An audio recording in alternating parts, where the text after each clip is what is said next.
আসসালামু আলাইকুম। আপনারা সবাই কেমন আছেন? আশা করি ভালো আছেন। শেফামণি ব্লগে সবাইকে স্বাগত।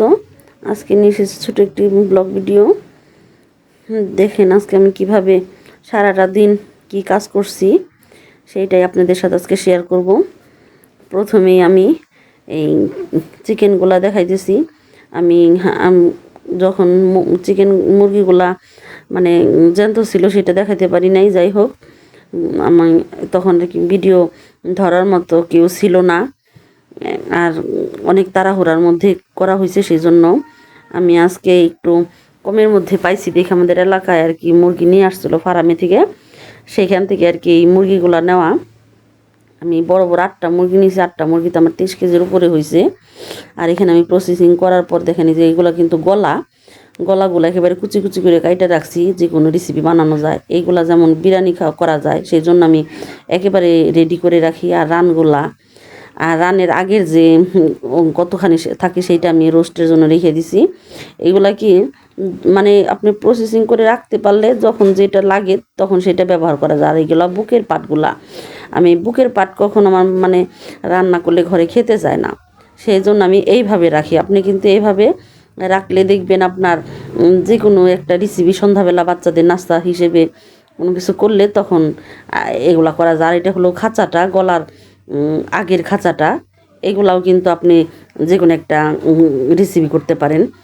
আমি এইভাবে সব কিছু সম্পূর্ণ প্রসেসিং করে তারপর ফ্রিজে রাখি। দেখা গেছে হুট করে তখন আর তাড়াহুড়া হয় না। যে কোনো মানে কিছু করতে গেলে যে হঠাৎ করে মনে পড়ছে বাচ্চারা খাইতে চাইতেছে বা কোনো মেহমান আসছে, তখন আমি ওই ধরনের গুলাই বের করে তারপর আমি দেখা গেছে রান্না করি। আর এইগুলো দেখেন আমার 8টা মুরগির এতগুলা কলিজা হয়েছে। এই কলিজাগুলো কিন্তু গরম পানি দিয়ে খুব সুন্দর করে ফ্রেশ করে ধুয়ে কিন্তু রান্না করলে খেতে খুবই মজা হয়। রান্নাটা একটু ঝাল ঝাল করে। আর দেখেন আমার কতগুলা চিকেন আমি কেটে রাখছি মানে তরকারি রান্না করার জন্য। আর এগুলো সব আনাম। এইভাবে আমি প্রসেসিং করে সবসময় রাখি। আর এমনি রাখলে কি তখন আমার তাড়াহুড়ার মধ্যে দেখা যায় আমি কীভাবে কাটবো, আবার একটা মুরগি আনবো তারপরে কি কাটবো, না আমি এইভাবে রেখে দিলে অনেকটা সুবিধা হয়। দেখেন আমি রোস্টের জন্য বড় একটা টুকলা করলাম যাতে আমার রোস্ট রান্না করা যায়। আর আমি যেহেতু অনেকগুলো চিকেন আজকে রাখবো ফ্রিজে, তাই ফ্রিজটা কিন্তু পরিষ্কার করা হইতেছে। পরিষ্কার করে তারপর ফ্রিজে আমি চিকেনগুলো রাখবো। আর এদিকে কিন্তু আজকে কিন্তু আমার মা ওই আসবে। অনেক তাড়াহুড়ার মধ্যে আমি চিকেন পরিষ্কার করে রেখে তারপর আমি আসছি এখন রান্না চুলাই দিব, যেহেতু আমার মা ওই আসতেছে। আর এটা কিন্তু আমার নতুন চুলার পর আমি বাহিরে বানাইছি। আমি মানে এখনও রান্না করি নাই, শুধু আর কি জাল জ্বালায় না, যেমন জ্বলতি করে যাতে ধোঁয়া ওঠে না, তার জন্য আর কি রান্না করার আগে আমি আগের দিন আর কি একটু জ্বালিয়ে রেখেছিলাম, কিন্তু আমি এখনও রান্না করিনি। আজকে প্রথম রান্না করবো, আমার মা ওই আসবে। আর আমি রান্না করার আগে যে সেই এই যে মুরগিগুলার চামড়াটা, সেইগুলা কিন্তু আমি এই যে বেছে এগুলি আমি কিভাবে পুড়ে এগুলাই করি একটু দেখেন।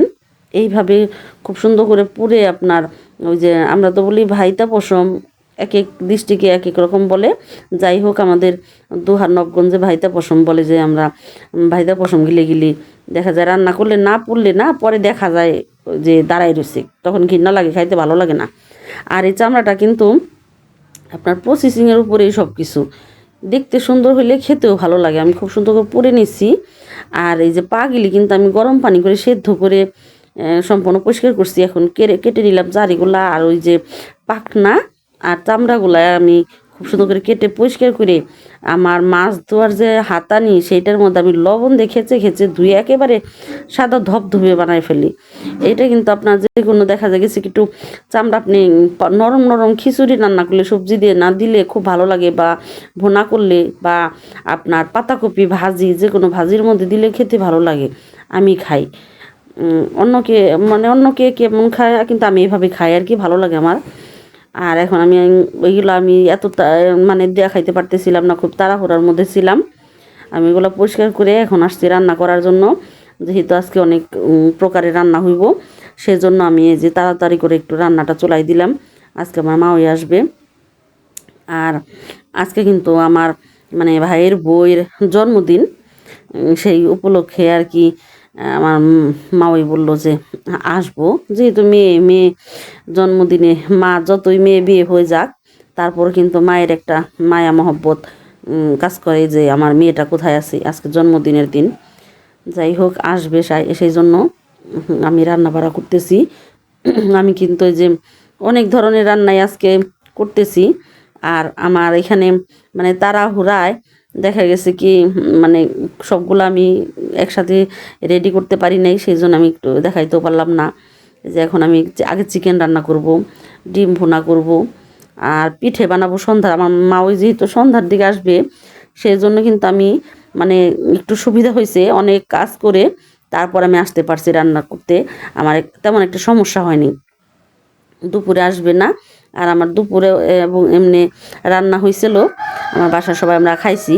আর এইটা আমি বিকেলের দিকে রান্না করতে আসছি, যেহেতু আমার মা ওই সন্ধ্যাবেলা আসবে, সেই জন্য আমি কিছু পিঠেও বানাবো এবং কি আজকে পায়েস রান্না করব। আমার আমার মানে কি পায়েস খেতে গেলে দেখা গেছে আমার অনেকটা দুধ অনেক দিন জাল দিয়ে পায়েস রান্না না করলে আমার ওই পায়েসটা খেতে ভালো লাগে না। আমি কিন্তু এখানে প্রায় 13-14 কেজি দুধ আজকে কয়েকদিন ধরেই জাল দিতেছি। এটা কিন্তু আমার কেনা দুধ না, মানে বাজার থেকে কেনা দুধ না। আমার একটু যে সবসময় 12 মাসে 1 কেজি করে দুধ থাকে, সেইটাই। আর আমার কিন্তু চিকেন রান্নার পরে কিন্তু আমি যে ডিমটাও ভুনা করতেছি, এত কিছু দেখাইতে পারি নাই। মানে আমার ভিডিওটা হয়তো অফ হয়ে গেছিলো। এই যে আমি এগুলা রান্না করতেছি, আর অনেক অনেক কিছুই রান্না করছি আজকে, দেখানো সম্ভব হয় নাই। আর ভাইয়ের বউ সব কিছু নিতেছে তাড়াহুড়া করে, যেহেতু সন্ধ্যা হয়ে গেতেছে, পিঠাও বানাতে হবে। ও আমার ভাইয়ের বউর চাচতো বোন বা চাচতো ভাই, ওর আপন ভাই সবাই আসবো, সেই জন্য আর কি অনেক তাড়াহুড়ার মধ্যে রান্নাবাড়া করছি, যেহেতু আসলেই যাতে পিঠেটা খাইতে দেওয়া যায়। আর পরে হয়তো ভাত খাবে। পিঠেটা আগে দিলে ভালো লাগে দেখতে, খাইতে, যে পিঠেটা সামনে দেই। এইভাবে আর কি তাড়াতাড়ি করে, খুব তাড়াতাড়ির উপরে আজকে কাজ করছি। আর মেয়ে মানুষ কিন্তু পারলে ইচ্ছে করলে সব পারে। দেখেন আমি এতগুলা মুরগি আজকে প্রসেসিং কইরে ফ্রিজ পরিষ্কার করে ফ্রিজে রাইখে, অবশ্য আমি একা করি না, আমার ভাইয়ের বউ খুবই হেল্পফুল, অনেক ভালো একটা মেয়ে। মানে আমার হয়তো ভাগ্যটা খুবই ভালো, আমি এমন একটা মেয়ে পাইছি। মানুষের কিন্তু ভাই বোর সাথে মানে ননাস কিন্তু একেবারেই, এটা কিন্তু আমার 2 হাঁড়িতে দুধ। আবার বলবেন না যে বললো অনেক দুধ এতটুকু, কেন এই হাঁড়িতেও আছে, আবার ওই দেখেন ওই হাঁড়িতেও আছে। আমার 2টা হাঁড়িতে আর কি দুধটা রাখছিলাম জাল দিয়ে দিয়ে। যাই হোক, আমার ভাইয়ের খুবই ভালো একটা মেয়ে পাইছি আমি। ননাসের সাথে কিন্তু মানুষ একত্রে থাকতে পারে না, কিন্তু আজকে মাশাল্লাহ 4 বছর আমার ভাই বিয়ে করছে, আমি বিয়ে করাইছি। আমরা যৌথ ফ্যামিলি একত্রেই থাকি, আমরা 2 ভাই বোনই। আর আমার ভাইয়ের বউর সাথে আমার কখনোই কোনো সমস্যা হয় না, কারণ আমার ভাইয়ের বউ খুবই একটা ভদ্র, খুব ভালো শান্ত মেয়ে। আর এক বাপের এক মেয়ে, অথচ তারপরও ও খুব তাড়াতাড়ি ও সংসারের কাজগুলা শিখে নিছে আমার কাছে। আগে কিন্তু কিছুই পারতো না, খুব মানে আদরে মানুষ হয়েছে। যে যাই হোক, সব বাবা মায়ের কাছেই সব মেয়েরাই আদরে, তারপরে ইচ্ছে শক্তি থাকতে হয়। ওর ভিতরে ইচ্ছে আছে বলেই ও কাজগুলা শিখে নিতে পারতেছে। আর ও বুঝতে পারে যে এই কাজগুলো শিখলে তো আমার কোনো লস নাই, যেহেতু ওর কোনো দেবর ভাব হাসন নেই যে আমার মায়ের হেল্প হবে, বা এক বউ না পারলে আরেক বউ পারবে, মনে সান্ত্বনা নেবে, সেই ধরনের কোনো সুযোগ তো নাই। সে অবশ্যই বুঝতে পারে যে ওরই এগুলা করতে হবে বা শিখতে হবে, সেই জন্যই হয়তো। আর ভিতরে মন মানসিকতাটা ভালো থাকতে হবে, মন মানসিকতা ভালো থাকলে অবশ্যই মানুষ কাজ করতে চায় বা শিখতে চায়।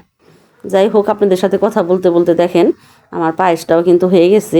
আজকে সম্পূর্ণ রান্না বাড়া শেষে আমার মা এর মধ্যে কিন্তু আইসাও পড়ছে, আমি পিঠে খাইতে দিছি। পিঠা খাইয়ে আমি পিঠা বানাইয়ে তারপর আমি পায়েসটা রান্না করলাম। এদিক দিয়ে আমার মা ওই দিয়ে পিঠে খাওয়া শেষ, এখন আমার পায়েসটা ওই যে রান্না হয়ে গেছে। রান্না করে তারপর আমি যে আজরাই নিতেছি। আর আমরা কিন্তু দেখেন আমার পায়েসটা কতটা লোভনীয় হয়েছে। যেমন মানে আমি কিন্তু কখনোই পানি দিই না পায়েসে, আমি শুধু দুধের উপরেই পায়েসটা রান্না করার চেষ্টা করি, ওইটা খেতে ভালো লাগে। আর আমি কিন্তু মানে গরুর দুধের পাশাপাশি যেমন গলিনি, তার কন্ডেন্স মিল্ক যেমন, আর গুঁড়া দুধটা এগুলো দিই ফ্লেভারের জন্য, একটু খেতে ভালো লাগে, যার যেমন ইচ্ছা। আর এই যে আমার দেখেন পুরোটাই রান্নাবার আমার সব শেষ। আপনাদের সাথে আমি আমার প্রত্যেকটা রান্নাবাড়া বা কথা শেয়ার করতে এখন আমার খুব ভালো লাগে। দেখেন খুবই সুন্দর হয়েছে।